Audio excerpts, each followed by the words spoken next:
to reintroduce you to Tara Brendle, and she's going to continue to talk about the mapping class group, and today in particular about the Steinberg module of the mapping class group. Great, thanks. Thanks again. Good to see everybody again. Can everybody hear me okay? We can. Okay, good. So the material I'm going to speak about today, so you might recall from last time, if you were with us yesterday, that Harrer proved an analog for mapping class group of the whole Borel-Serre structure and the results of Solomon-Titz for the SLNZ case. But what was missing was the cyclicity of the Steinberg module. So that's really what I want to focus on today. And so this was a piece, so Harrer did his work that I told you about yesterday, that was published in 1986. And what I want to tell you about today is mainly work of Nathan Broadus. And this was published sort of about 25 years later. I think this was published in maybe 2012. This paper of the same title as the lecture title came out. So, so what Nate did was really sort of complete our understanding of this analogy between, what happens with duality for SLNZ and what happens with the mapping class group. So,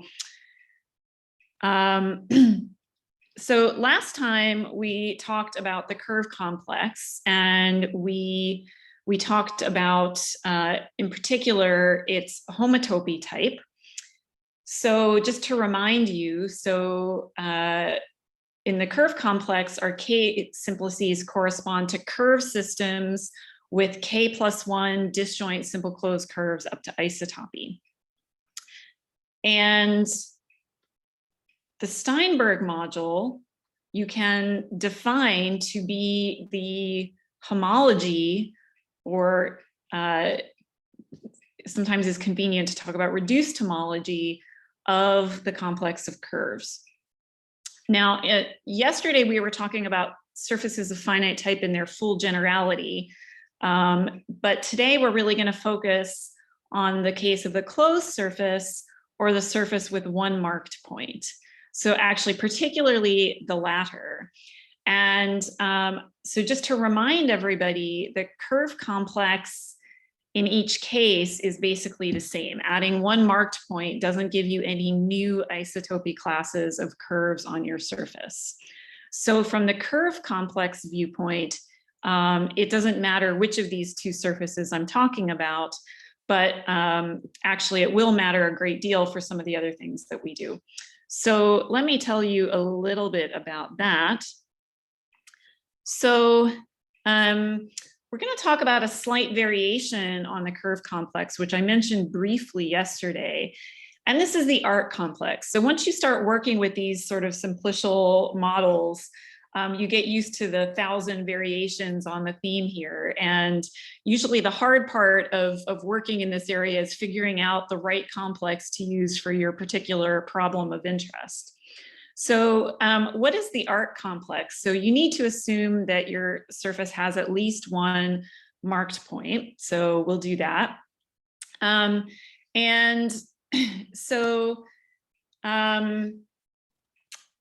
okay, so our K simplices are going to correspond to arc systems that are very much like the curve systems that we defined before. So we'll have K+1 arcs that are disjoint, or at least have disjoint representatives. This is all up to isotopy, of course, except maybe at the endpoint. So if you have more than one marked point on your surface, you might have arcs traveling from one marked point to another. We saw examples of that yesterday, even though we weren't formally working in the arc complex.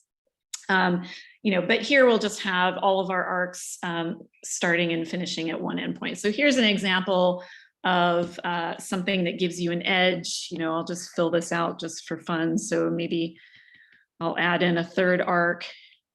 And, we get the usual sort of picture here. So this is the subcomplex of the arc complex that these three arcs would span. And we do the usual thing where we say it's a flag complex. So if we see a simplex, we fill in the simplex, etc. Okay.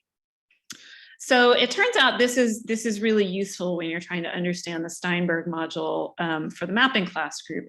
And I'm going to say a little bit about why. Before I do that, I want to introduce a subcomplex of the arc complex, and I should introduce its notation. So this is something that's called the arc complex and infinity. And I'm going to talk about infinity and why it's called that in a second. But if you think about all the discussion we've had about boardifications of spaces or compactifications of spaces that our groups are acting on, so the infinity is coming from that kind of context. So just to keep that in mind. So, but yeah, I will explain that in a minute. So we need to know the difference between a so-called filling arc system and a non-filling arc system. So a filling arc system, so this is something that cuts the surface. So I'll just say SG1 into, well, actually, let me just say this in more generality. Cuts SGN into disks. And our disks can either be sort of proper disks, where we have, an actual, so of course I wouldn't have an arc like that. So maybe that's a picture, that's a bad picture. Let me draw it like this instead. Our disks can also have one marked point inside. That's allowed. Okay, so if you think about it, this is going to be a key fact for us. We can cut the surface with one marked point into disks with 2G arcs, like so. And that is the smallest number that's going to suffice. Okay, so I can actually add in more arcs. So I've lost track of my marked point there. So I could add in, that's also a filling arc system there, but I need at least 2G arcs to do it. And actually, one of the things that'll be useful in the exercise that goes with today's lecture is having a think about exactly how many arcs you can fit into this picture. So you need at least 2G, but you can get a lot more in. So what is a non? I think of this as like spanning in the linear algebra case and like thinking of Sharpley resolutions and stuff. I think that's probably a useful thing to do. So yeah, I'm not sure I'd go so far as to say you should, but I think you could. So yeah, that's probably a useful thing to do. Thank you for that. So yeah, so if I start with the original 4 arcs that I drew here, the 4 that are blue, if you can see that, notice that if I remove any one, right? I mean, this is just restating what I said a minute ago. I get a non-filling system. Okay, so the opposite of filling is non-filling. So I want to define a term that's going to be useful for us. So a K-filling, let me just emphasize that this is a marked point, so that's allowed. A K-filling arc system, and we're only going to be talking about arc systems today. So system just means arc system. This means, so the K is telling us in some sense how many extra arcs we're using to fill the surface. So a filling system, this means a filling system with 2G plus K arcs. Okay, and the arc complex at infinity is by definition the subcomplex of the arc complex spanned by non-filling systems.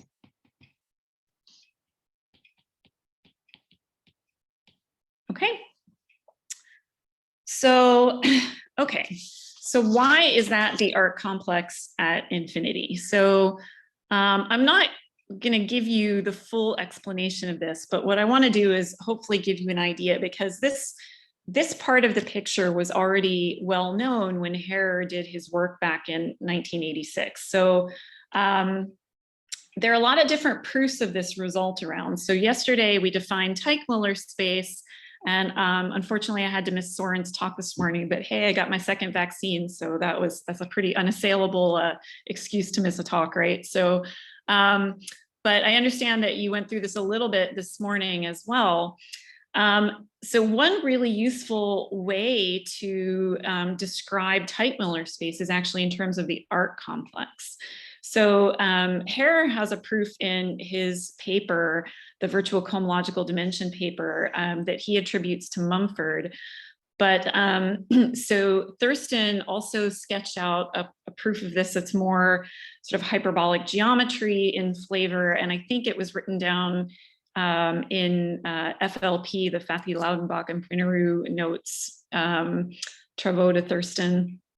And I think Bowditch and Epstein sort of wrote down Thurston's proof carefully. I think they were maybe the first ones to write that down in all its details. So there's a lot of different references for this. You'll find this in a lot of places. But basically there's, you can think of Teichmuller space as the filling arc systems, basically. So this arc complex at infinity, this is a codimension 2 subcomplex. And let me just sketch the idea of Mumford's proof here. So this is the one that's given in Harrer's paper. So the basic idea is that if I take a point in Teichmuller space, so remember that this is a Riemann surface X with a marking phi, and this is going to have a conformal structure. So there's many different equivalent definitions of Teichmuller space. One of them is in terms of conformal structures. And so what you get out of that viewpoint is you get a unique horocyclic quadratic differential. Let's see if I can spell today. Quadratic differential. And so what that quadratic differential gives you is it gives you a pair of transverse foliations on your surface that have a very particular structure. So locally, you're going to see, so the details of all this are written down really nicely. So I wouldn't refer you to Harrer's Inventiones paper for this. So I mentioned yesterday that Harrer also has these lecture notes that came out in 1988. And here he goes through this very carefully and in what I would consider to be a more accessible way. So I would refer you to that if you want to really fill in the details here. But basically what happens is, if you're familiar with the, sort of transverse measured foliations and Thurston theory, you'll have seen pictures like this, but you're basically getting pictures like this. So here's one of your foliations. There is going to be some pole, and then you're going to get some transverse picture like this. So your leaves are either closed curves on your surface, or they're these arcs that end, at this point. So you get these kinds of pictures, and what you do is basically there's a recipe. So you're actually, so one of these is going to be your foliation F, and one of them is going to be the transverse foliation. And what you do is you pick out representatives of these leaves. There's a sort of recipe for how you do this. Let me see if I can find a useful color. So something like this, I'll pick out maybe this arc, and there's a recipe for how to do this that gives you a filling arc system on your surface. Okay, so just to give you an idea of what this correspondence is, and basically the fact that your quadratic differential was arising in a very particular way and gave you this foliation of the surface that has certain nice properties, guarantees you that the arc system that you're picking out is going to be a filling one. And to construct the inverse map, so that tells you how to go from Tyche to the right-hand side here. To go the other way, you just kind of reverse the process. So you're starting out with a filling arc system. So like one of the pictures we had on the previous page.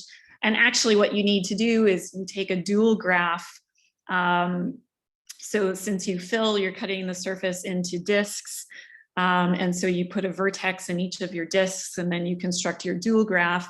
And you use that to, and again, you use some of the combinatorial data that you have to sort of piece together disks in an appropriate way to reconstruct a surface with a conformal structure. So that's roughly the idea here. And I should say that there's a couple of useful references. So Jenkins is one. There are some really nice papers just on like the local structure of these quadratic differentials, and Strabel is another one. So these are useful places to look if you really want to dive into this aspect of it. So for us, what I want to do is emphasize the role of the arc complex at infinity here. So so let me just focus on that. Sarah, there's a question here. Oh, sorry. Sarah, before we do, can you go back to the slide? I'm actually confused by the statement. What is the right-hand side? So it's the arc complex of the surface, take away the arc complex at infinity. So Yeah, Z minus. yeah, but then when you describe the isomorphism, you are going into the arc complex at infinity is the filling arc systems. It's the non-filling. It's the non-filling. That was Yeah. my confusion. Yeah. Yeah. All right. Yeah, thanks for clarifying that. That's an important point. Yeah, the arc complex at infinity are the ones that don't fill, and those are actually the ones I want to look at here, because turns out that's homotopy equivalent to the curve complex, and that's exactly the key point. Since they don't fill, you get some interesting curves in the way that I'm going to just explain Sarah, here. one more thing. Oh yeah. Why is it codimension 2? So it's codimension. That's a good question. Why is that true? Oh shoot. Let me remind myself why that's true on the break. I mean, I feel like there's a very simple reason for it. It just has to do with how many arcs you can fit into it. So I think, yeah, sorry, let me not try to answer that. So let's retract that statement in case it turns out that that I'm remembering that wrong. But let me look that up on the break, and I'll get back to you with a better answer, okay? So it's not actually important for what we're doing, so I didn't need to mention it. So, okay, so the arc complex at infinity turns out to be homotopy equivalent to the curve complex. And the map is really just sort of the only thing you could think of to do. So it's like we saw yesterday. If you have an arc, you can take a regular neighborhood of it and you get a curve or curves. And so in this case, I might get this. And so these are two different curves in the curve complex because they have that marked point in between. They're not isotopic. So this one would map to something like C1, C2. So really, I'm not mapping into the curve complex. I'm mapping into its barycentric subdivision. So really, I called this Z yesterday. So really, I'm mapping to the edge corresponding to the vertex corresponding to the edge between C1 and C2. So, you know, we might get some pictures like this. So I'll try to draw some more here, but, you know, so if I had, let's see, I'll draw one more picture. So let's see. So maybe I have like alpha and beta, and, you know, maybe they map to this curve system. And so they're, oops, I labeled these two the same. Let me call this one C2. So maybe I've got a curve C3 here, and this is C2 again in here, and maybe this is C4. I could do something similar with the curve with the arc beta here on the left. So, you know, basically what I'm doing here, if you put all this together, I'll try to do this in a less messy way. So if I'm in the arc complex at infinity, I've got an edge like this. If I'm in the barycentric subdivision, I've got this arc system here on the edge. Really, I shouldn't do this. And I'm going to be mapping into, so if I do beta on its own, there's a curve I haven't drawn here that's kind of like, looks like C1 only reflected through a mirror in the middle. And so what I'm going to get is some sort of embedding of this edge in this pair of tetrahedra, which would maybe correspond to something like this. Maybe this is C3 and this is C4. And down here somewhere is that curve that I haven't drawn, C5, that corresponds to beta. And there we go. When I'm speaking to a European audience, I never know if I should speak British English or American English. So I'm going to switch between beta and beta. So apologies for that. So anyway, I'll try to be consistent, but this is going to go to something like, so my map phi is going to go, you know, like here is phi of alpha, and phi of beta is going to be over here, I think, because it's going to use the thing I labeled C4, and then this curve I hadn't drawn, C5. So sorry, this is not super important, but this is just to give you an idea here. So I think this is where the arc system alpha beta is going to go. So into the part of the barycentric subdivision that corresponds to C2, C3, and C4. Okay, so you get this mapping, and it's not too hard to convince yourself that this is a homotopy equivalence. Yeah, so I'm not intending to give you like a sketch of a proof of that, just I'm drawing you a picture and waving my hands and hoping that you're willing to believe this.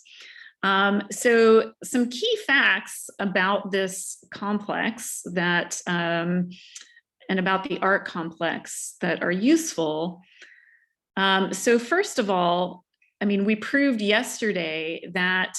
Tara, can you wait a second? There's a question here. The C3 you drew, isn't that trivial? C3, no, so that's going around, there's a genus hole here. Oh, isn't it a closed surface? Oh, no, sorry. Oh, which C3 is the outer one. So this is a genus 2 surface. So this is a curve that's going sort of around both genus holes. So, so no, it's not trivial, but it might just be that my drawing wasn't super clear. Sorry about that. No, it's fine. It's fine. Okay, yeah. Thank Does you, that Tara. answer the question? Okay. So yeah, so So because we have this homotopy equivalence with the curve complex, we know that the arc complex at infinity has the homotopy type of a wedge of spheres. And hopefully I have my wedges all going the right way today, but it wouldn't surprise me if I don't again. So feel free to point it out if they are going the wrong way. I mean, the other thing to note, so this is something that, so we did this yesterday. The other thing to note is that the arc complex is contractible. And this is, I mentioned yesterday, the second fact is a theorem of Hare, but you can prove it using the Hatcher flow idea that I described to you yesterday. And that's a much cleaner proof than the one that Hare gives, which is another barycentric subdivision type argument of the type we saw yesterday. Okay, so so this gives us sort of yet another way to think about how the mapping class group is interacting with Teichmüller space, which is useful. So now we're going to start doing some homology because we're supposed to be talking about the Steinberg module after all. So what we're going to do is we're going to look at the long exact sequence for this pair, and actually for the reduced homology, which doesn't matter at the upper end. But so here is the long exact sequence for this, and here we're just considering the standard chain complex for the cellular homology, and since we know that, based on topological properties that we know about the arc complex, these two guys are going to disappear. Okay. And what that means is that for k greater than or equal to 0, we get an isomorphism here.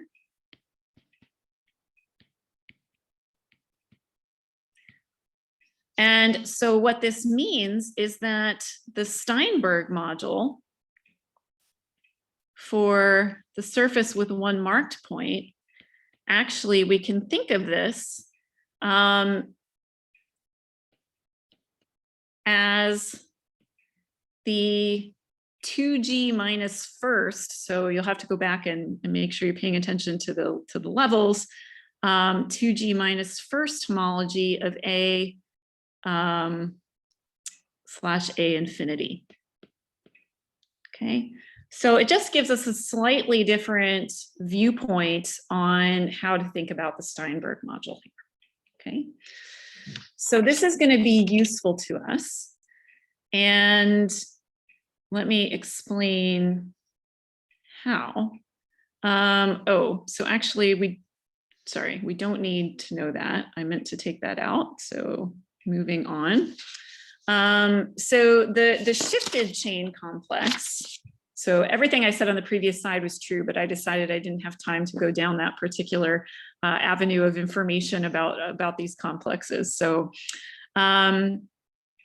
so what we're going to do is we're basically going to look at the standard chain complex, but we're going to shift it over so that we can sort of focus at the right place, at a useful level. So this is what Broadus calls the shifted chain complex for A mod A infinity. And really what this K is doing, it's the same K as before when I was talking about K filling systems.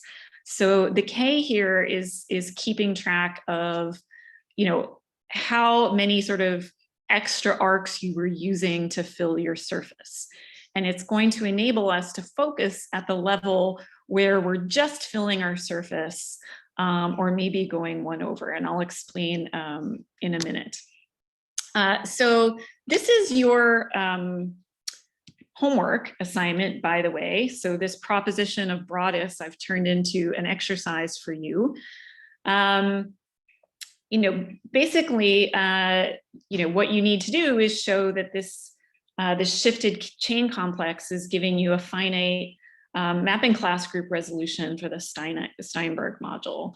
So your exercise has two parts. You're going to compute the homology for this complex, and you're going to explain why you get 0 above a certain level. And basically, I don't think I wrote this down in the exercises, and I'm not sure if you've even seen the exercises yet, but again, what you really want to think about here is how many arcs it takes to, sorry, not how many arcs it takes to fill a surface, but how many arcs you can fit in. So in other words, what is the top dimension of the arc complex here? Okay. So, right, okay. So what this does for us is it lets us rewrite the Steinberg module like so, okay? So it's telling us that the Steinberg module is, we start with F0. Now, just in case you haven't been keeping track of the indices, I'll help you out here. So these are the 0 filling systems of arcs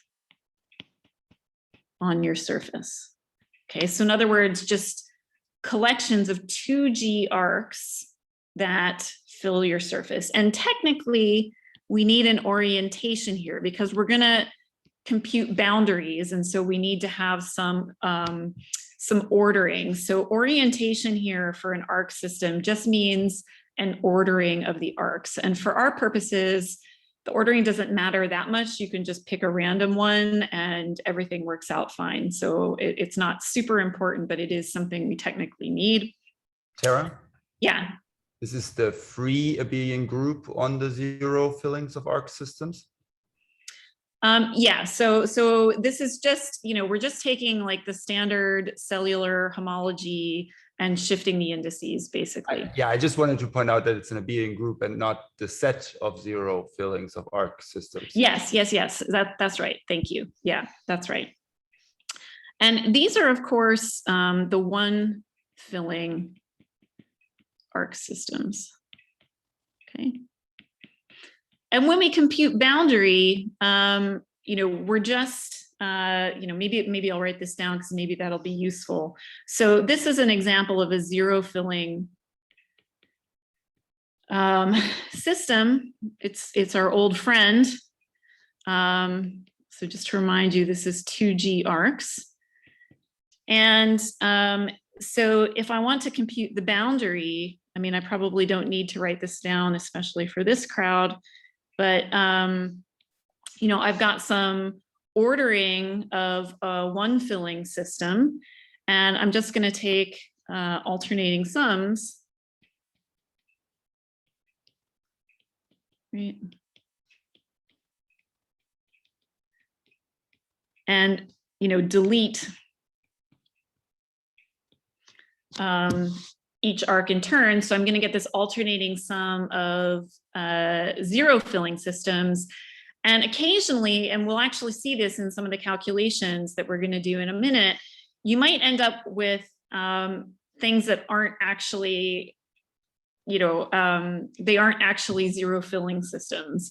And then you just delete those, okay, from your alternating sum. So just omit any that don't actually arise from 0 filling systems.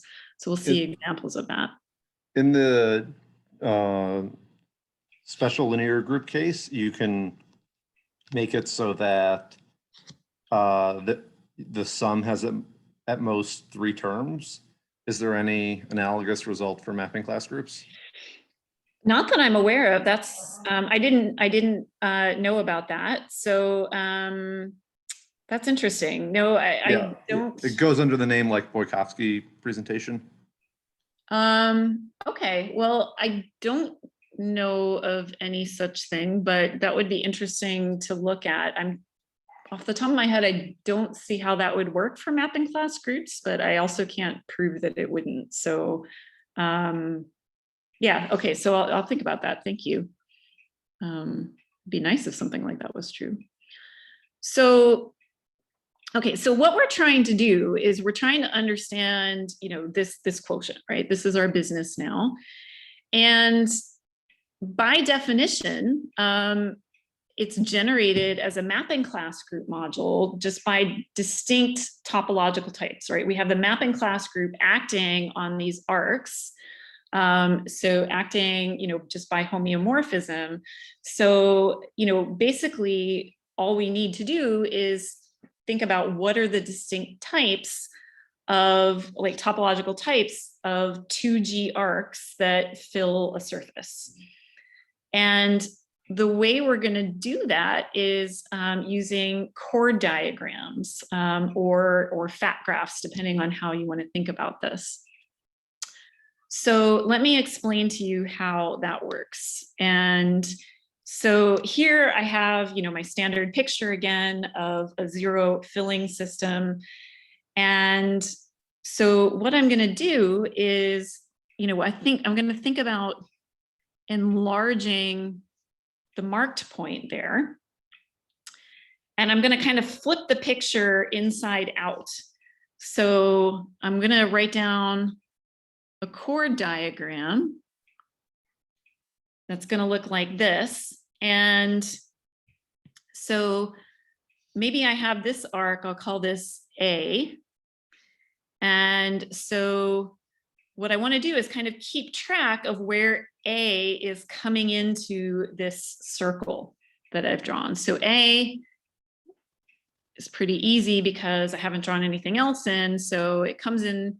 So when I say it's coming into this circle on this side, what I really am trying to do is keep track of what it does outside this circle on the left side.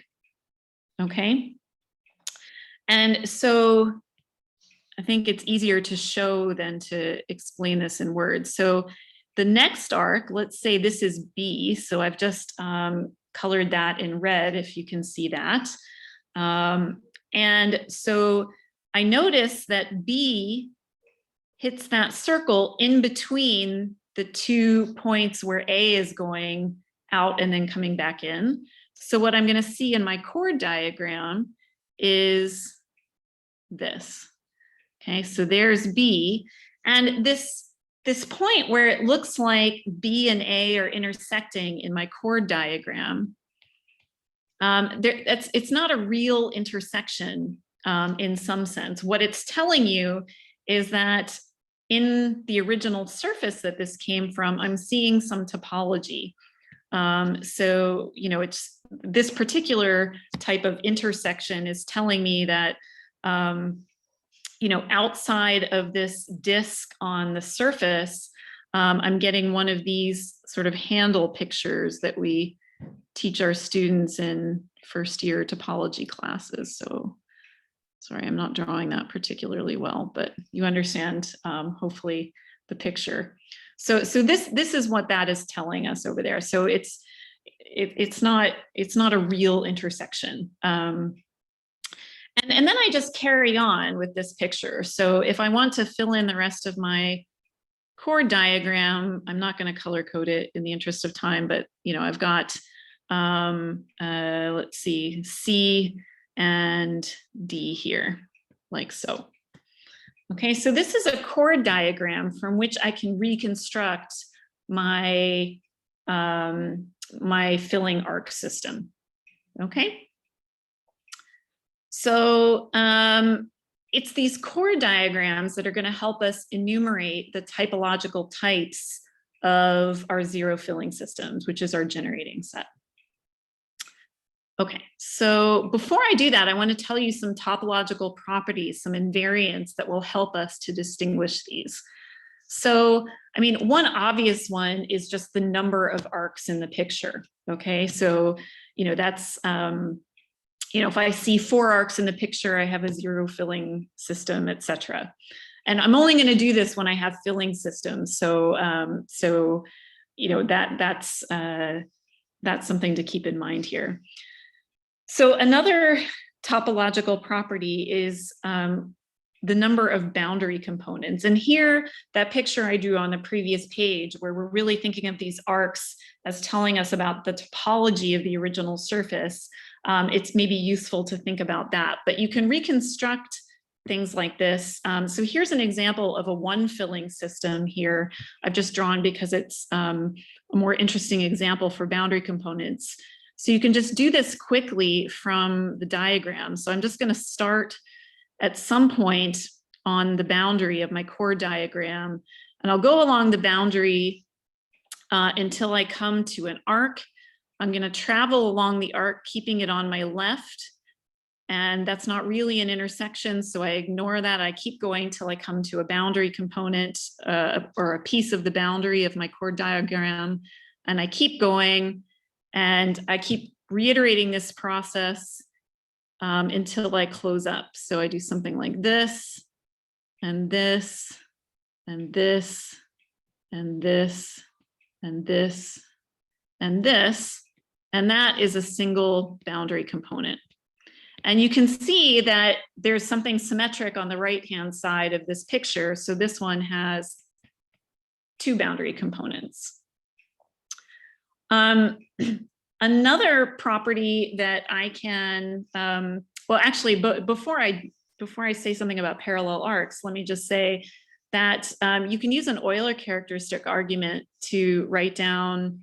So this is maybe a nice exercise if you like that sort of thing. So I gave this a name, so I might as well use it. So we have the number of arcs plus 1 minus the number of boundary components divided by 2 is going to let you quickly recover the genus of the surface that you are working with.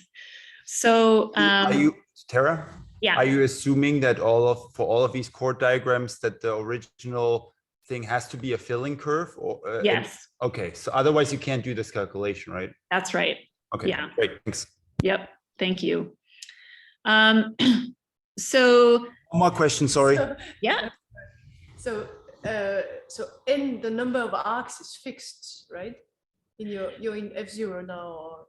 Or, well, so right now I'm focusing on 0 filling arcs and 1 filling arcs, but this is true for K filling in general. yeah, So in theory, I could do this for any K filling diagram. And are we always in a surface with one puncture?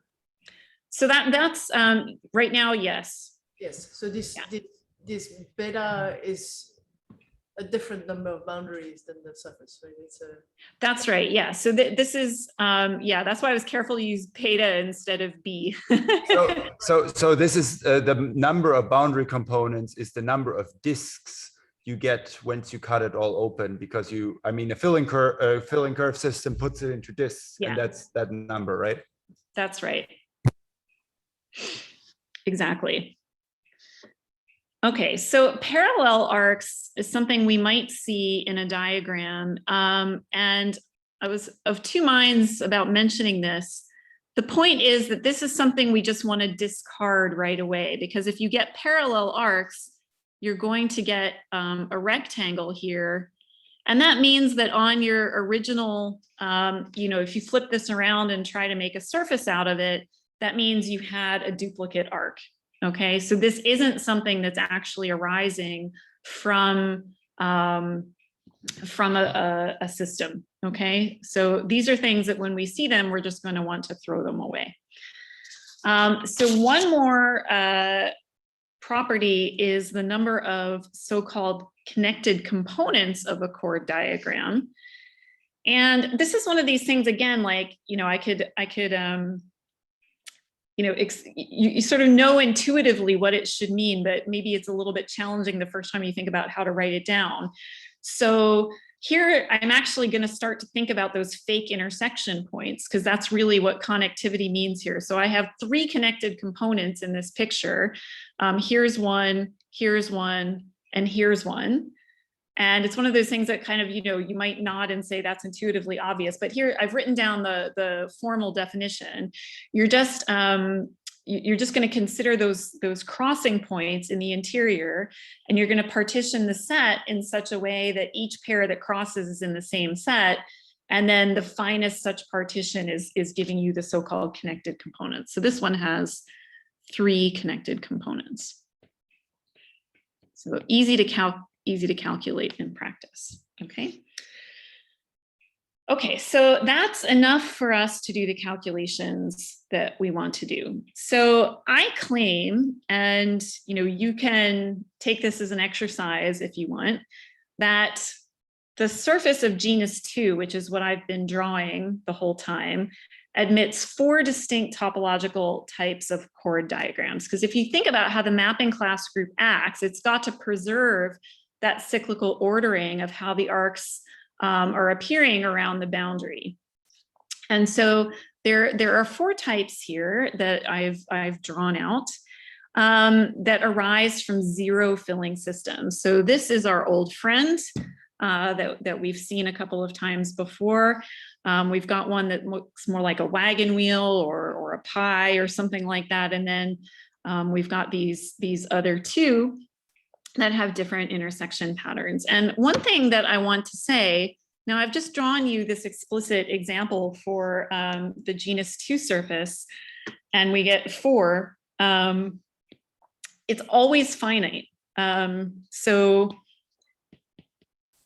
the reason that that's true is that distinct mapping class group orbits of, again, right now, just for the purposes of this slide, I'm focusing on zero filling systems. These are just corresponding to arc systems that are cutting the surface into, I think it's going to be 4 g-gons.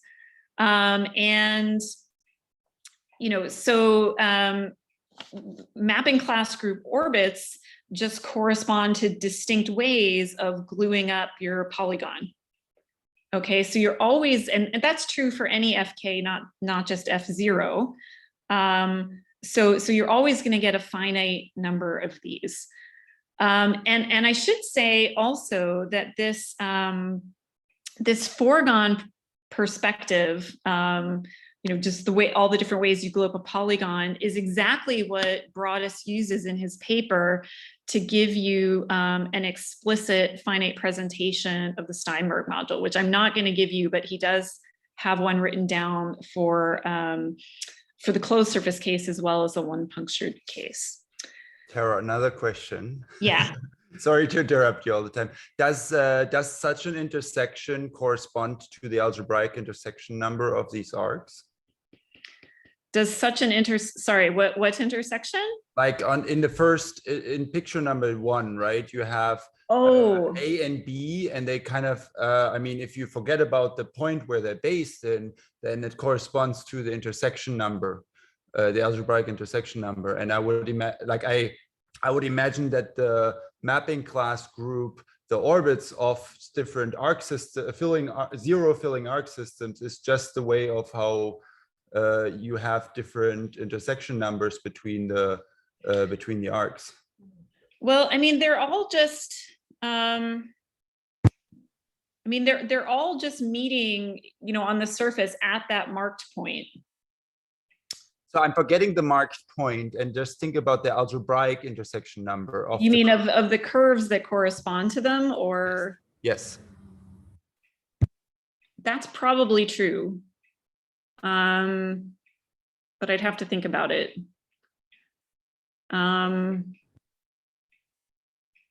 Yeah, I'm honestly not sure, so I'll have to think about that. I'm not sure that that's going to help us very much to know that, but no, it's a good question. So I'll have to think about that. So yeah, sorry, I'm not going to be able to give you an answer off the top of my head. Right, so now it's time for some audience participation.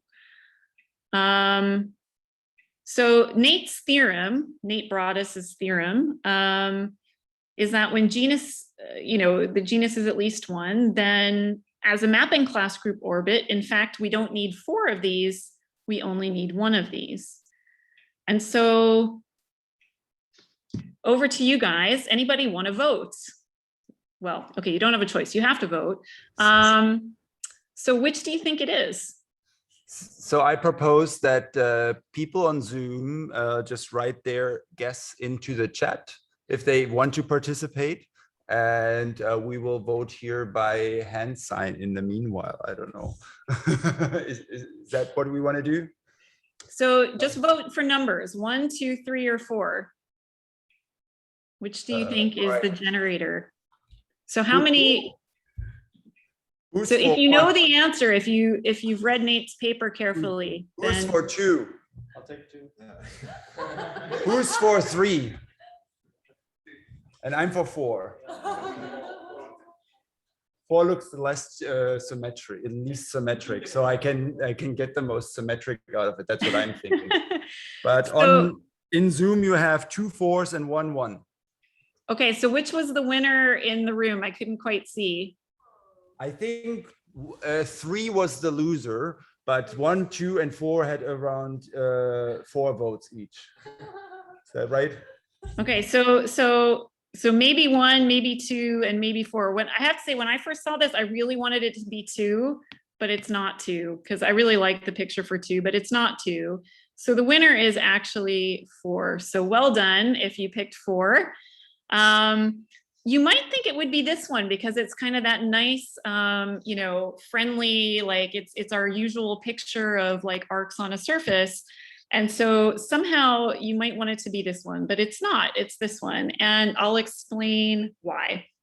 So, so once you're sort of familiar with how to do calculations with arc complexes, it's actually, you know, this is a really fun part of the paper. I think this is just one of my favorite papers. So this is a really beautiful piece of work, I think.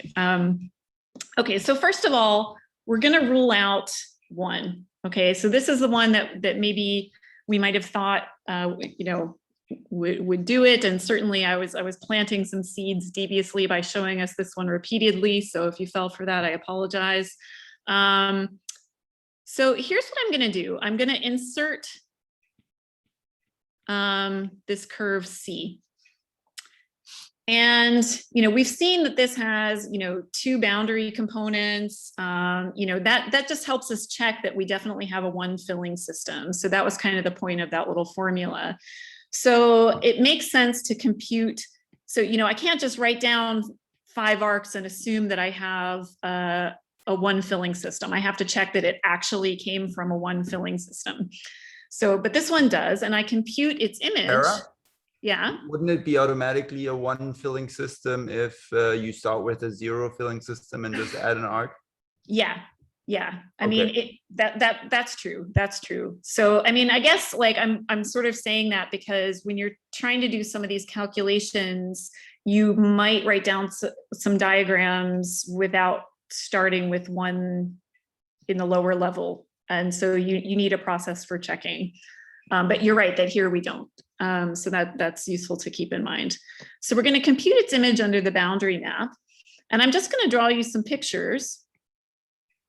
So I'm not going to worry so much about the ordering. You know, you can work this out. So the first thing I'm going to do is drop the thing I just added in. And so I get back what I started with. So I know that this thing lies in the image of, well, okay, let me hold off with that for now. So then I'm going to get, why does that keep, there we go. Okay, so now maybe I'll drop one of the ones on the left. And so let's suppose I drop this one. So I get that. So what's happened there? Tara, we have one question quickly. So Yeah. Are you fixing an ordering of the arcs? So that's what I was just saying, like we can pick one, but it kind of doesn't matter. So sure, let's write this one down. That's the first one. And let's say this is the second one. Okay. So, but I'm about to convince you that we don't really need to pay attention to it that much, because look what happens when I drop the second one, the second term. Do you notice what I've got here? Parallel arcs. Parallel arcs. Thank you, Peter. Right. So I can get rid of that. And in fact, every other arc that I drop is going to give you parallel arcs. Okay. So the only term that actually survives is this one, which tells me that this is in the image of F1, so it's trivial in the Steinberg module. And I'm doing this proof with particular examples, but really that proof, actually, I've just given you a full proof that any such chord diagram that has more than one connected component, you're going to get the same kind of thing happening here. Okay, so you can think about how to write that down carefully for the general case, but it's basically that argument. Okay, so now let's work on the others. So let's try 3. This was the one that didn't, have many supporters. So maybe we can try to rule this one out next. So here I'm going to be more careful about my ordering. So let me call these arcs 1, 2, 3, 4, and I'm going to add in a 5th one. Okay. And now I'm going to start computing the boundary of this guy. And so let me draw the pictures. And since I'm getting close to the end here, I probably should have done this in advance. So let's see how quickly I can do my chord diagram calculations. So I'm going to get something like this. So I've dropped out 1, so there's 2. And then I'm going to get 1 and 2, but not, sorry. Okay. So I'm dropping out 2 on this one. And when I drop out 3, I'm going to get the thing that I know is trivial. So that's nice. And then when I drop out 4, I get this. So there's 5. And then let's see, and then I get the original, right?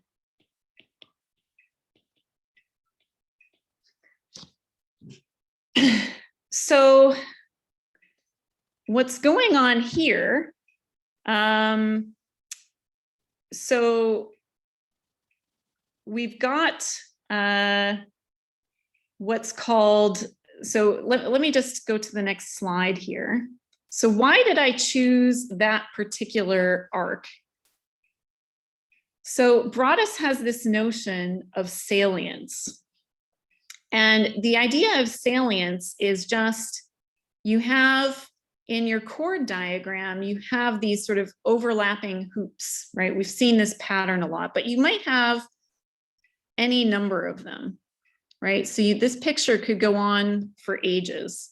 And you've got n chords, and Broadus calls this a salient tail of length n. And if you go back to the relation above, what you get is relations of lower length tails as a linear combination of tails of increased length. So adding this arc up here, what I've done is basically I've increased the length of a salient tail here. This was a diagram that only had salience 1. So for example, I had 4 and 3 looking like a salient picture, but 3 messes up the pattern in its next intersection. So according to the definition of tail, this was salience of length 1, but by adding in arc number 5, I've increased the salient tail in this relation. And so basically what that means, and sorry, I'm going to try to wrap this up quite quickly, the unique fully salient diagram wins.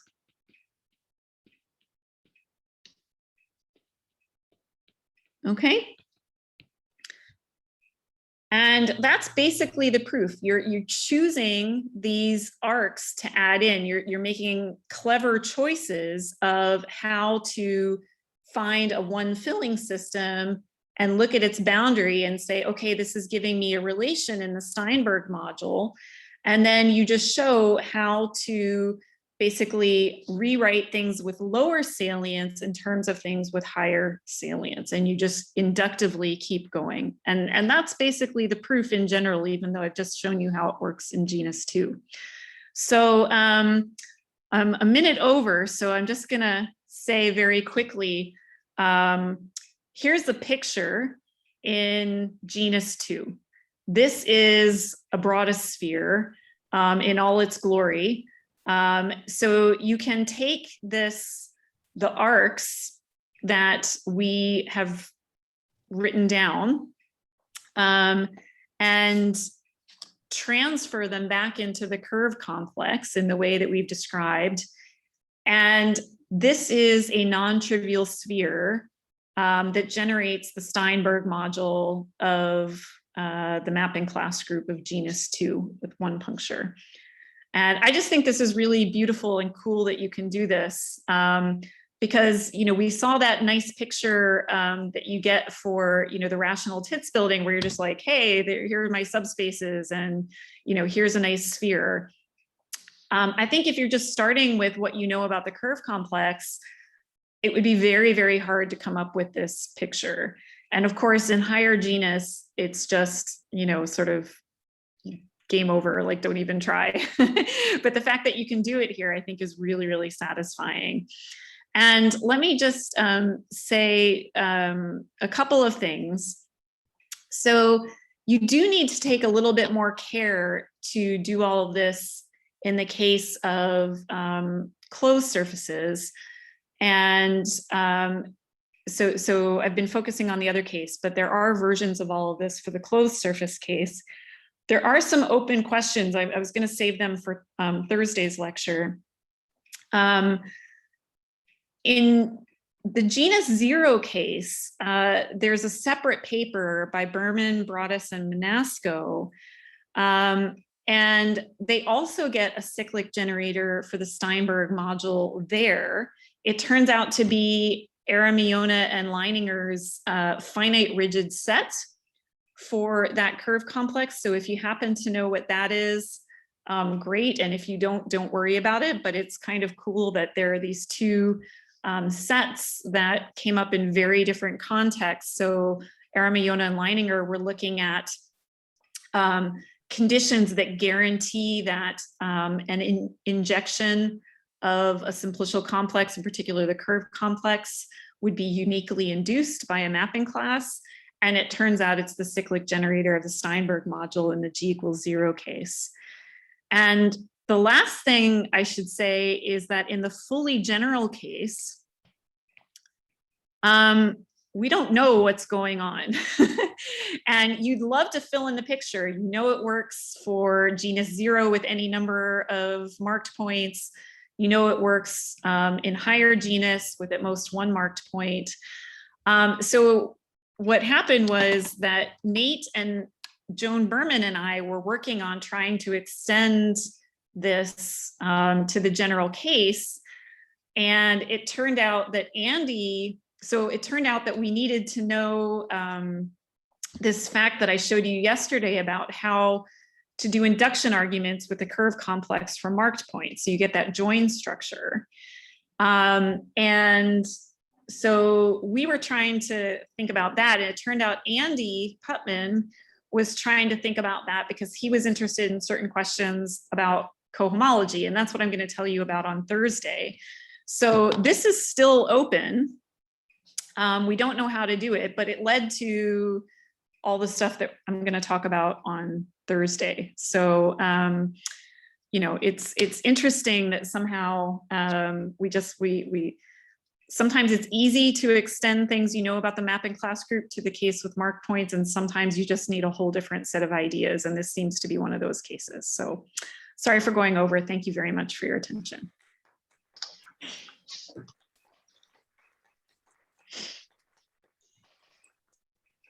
Yes, well, we understand that we already asked a lot of questions during the lecture, so that's part of it. But are there any questions in on Zoom maybe first? I guess this is, I only have one question, and it's a variant of that, which is always, is this the same as something in the linear case? But so should I think of like the salient things as like integral apartments and the other ones as not integral apartments, and it's like an Ash-Rudolph procedure? Yes. Yeah. So thank you for making that comment, because I meant to say that. I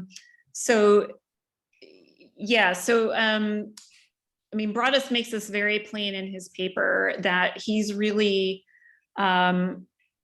you know, his theorem is definitely inspired by what Ash, you know, the Ash-Rudolph results. So yes, that is absolutely the right way to think about this. And then, Tom, Andy, and Benson in one of their papers, you know, I guess this is the proof Jenny is giving, but they sort of say, hey, we have a better proof of Ash-Rudolph because we have a proof where non-integral apartments never appear. And you just build a complex that only has integral stuff, you know, never talks about the field of fractions. I mean, it's possible that like this wouldn't work, but is there some way of having some subcomplex where only these maximally salient things show up, and then it's just a harder connectivity argument? So, I mean, I think that's a really good idea, and I think that would absolutely be worth thinking about carefully. That's something I'd love to drill down into. I think that would be really worth exploring, because I don't know that that doesn't work. And if you could construct something like that, you'd probably get some insight into how to handle the general case, for example. So yeah, that's definitely something, you know, if somebody here decides to think about that carefully, please let me know, because that's something I'd really like to know about. All right, any more questions on Zoom? Nir? Can I ask something?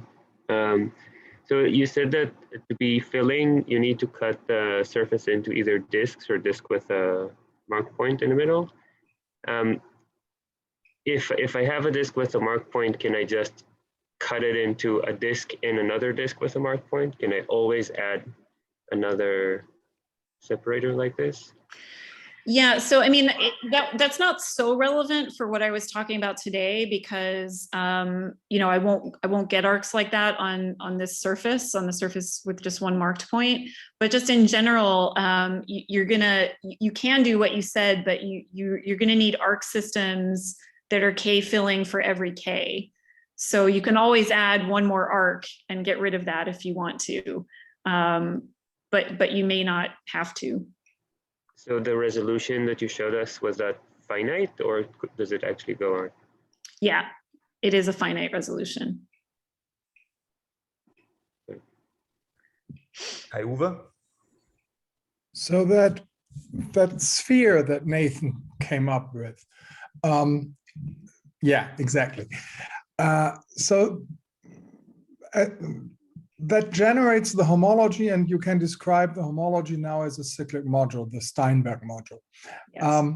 So is that also, is there a topological counterpart? Do the translates of that sphere under the mapping class group, is that a set of apartments in like I would expect from buildings? Ah. so You're nodding. I saw that. yeah, I mean, so this is the correct analog. That's right. So it's yeah. I'm not quite sure what, how to answer that question. It's more of an analogy, and it's not a very perfect analogy, but it is the right analogy. Yeah. Okay. Thank you. So we finally answered your question from yesterday, Kayuba. Just making sure. Just making sure. Yeah. Anybody with a question here? Natalie? Staying on the spheres, you said in the higher genus it's game over. How, do we know how big they are? Like how many, do we know something about the number of vertices or something? Or? Oh, that's a good question. I don't think Nate has that in his paper, but I think you could work that out. I think it just gets very big, very fast. So, but I do think you could work that out explicitly, but I don't know the answer off the top of my head. Sorry. But I mean, this is one of the difficulties too with trying to go to the general case, because as soon as you introduce even a second marked point, the combinatorics just explode. So you can't do these kind of neat tricks with chord diagrams anymore. So, I mean, we tried just doing like n equals 2 for genus 2, and the combinatorics just become really challenging really quickly. But yeah, for the one, you could do it. I'm sure you could do it. In fact, Nate probably knows how to do it, but I think he just didn't write it down on the paper. Andrea? Oh, sorry. There isn't an explicit. Oh, wait, there's another question. Jeremy, are you going to add something? Oh, I was just going to follow up to Natalie. I was just going to say, so there isn't an explicit formula, like even for what this sphere is, like ignoring what chord diagram vertices correspond to. There isn't a formula like, oh, you take some joins of some boundaries of simplices or something. So, not that I'm aware of, but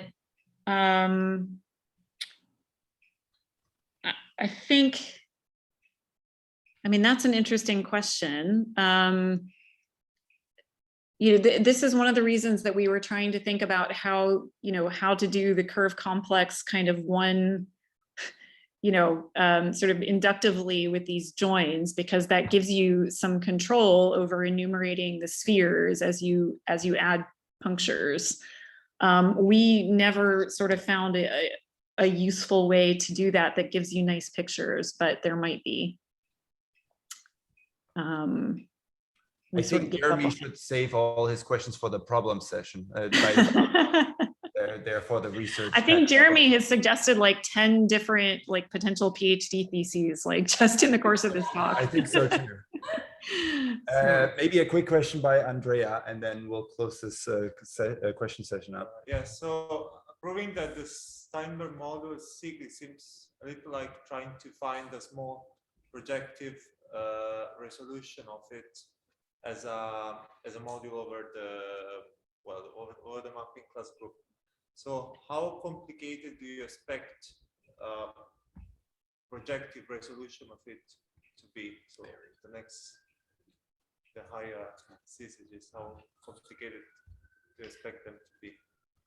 So I couldn't quite hear all of that. Let me repeat, Tara. So he's asking, like in the first step of the projective resolution, you only have one generator. So he's asking the higher syzygies, how complicated are those projective modules that you get in a projective resolution? Oh, so I haven't written that down, and Nate doesn't either. So I mean, I guess I would guess pretty complicated, but I don't know. Yeah, that's a good question also. Yeah, let me say this is probably also a good question for the problem session, and relates to Jeremy's earlier question, where he only wants to know about the relators, and he hopes that maybe there's a relation, only one relation, as well as for Steinberg of the linear groups. But I would like to wrap this up now, the question session.